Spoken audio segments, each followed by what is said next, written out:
Music is such an interesting topic, and the fact that it can affect so many different people in a variety of different ways.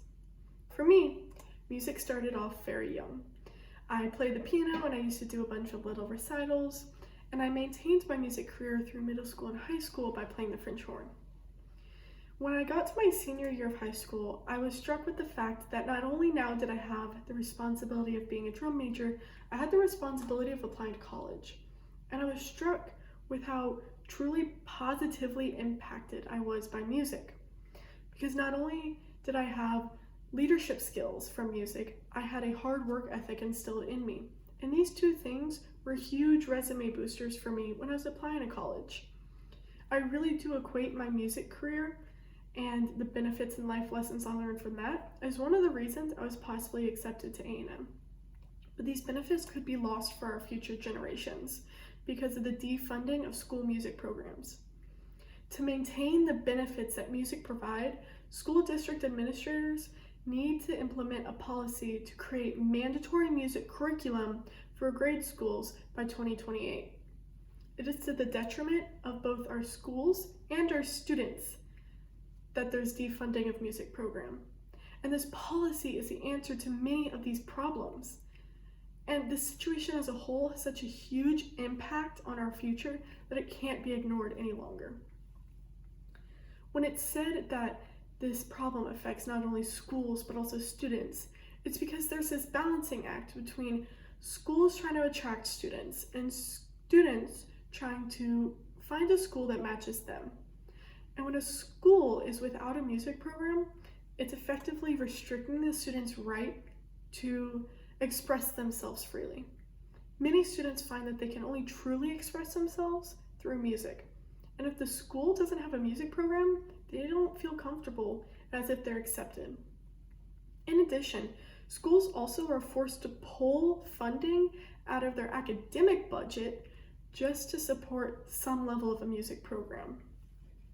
Tim Gorel is the senior editor of the University Business Journal as well as the District Administration Journal. He writes an article saying that this budgeting balance issue has been a trend since the 1970s, and because of it, hundreds of thousands of teachers, staff, and faculty have been laid off.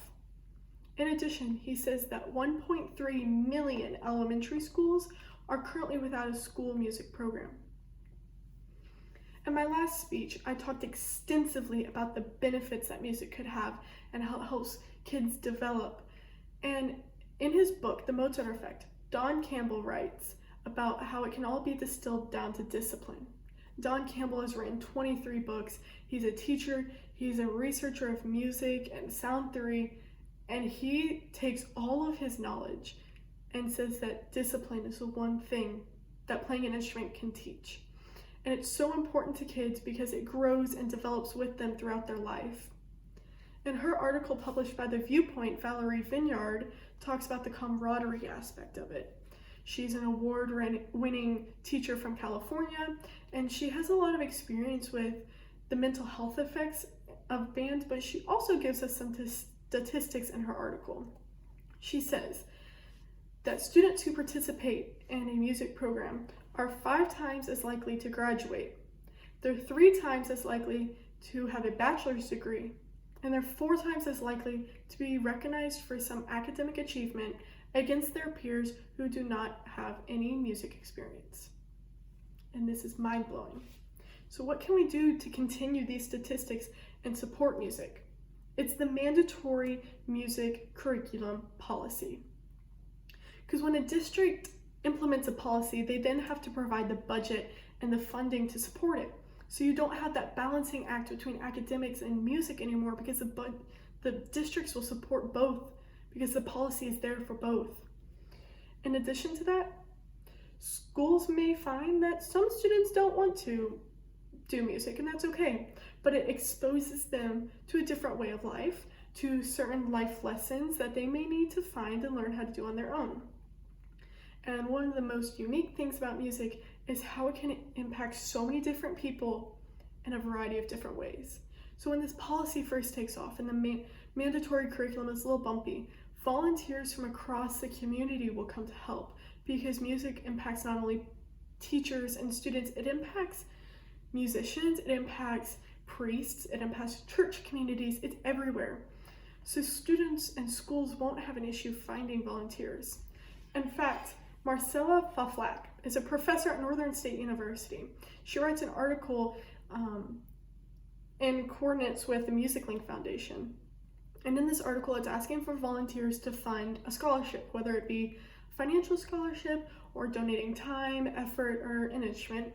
And at the bottom of the article, she writes that South Dakota is one of only 13 states that doesn't have any cooperation with the MusicLink Foundation, which means across the wide majority of the United States, volunteers are more than willing to come help with music because it can impact so many different people in so many different ways. So I want everyone to think about what the world would be like without music. We'd be stuck without any new innovations, with the same old artists, the same genres, no new big hits, no big song that suddenly gets overplayed within a week's time, and it would be very boring. On the other hand, if we continue to support young artists, we may find someone who's very inspired, and it will keep constant entertainment, constant new innovations, the new best thing, new genres of music, and it will be fun. In fact, we may even find our next Taylor Swift, the next big songwriter who starts music as a little girl. You may not know it, but your Taylor Swift might come through the music program right around you. In his article published, Michael Kaplan is in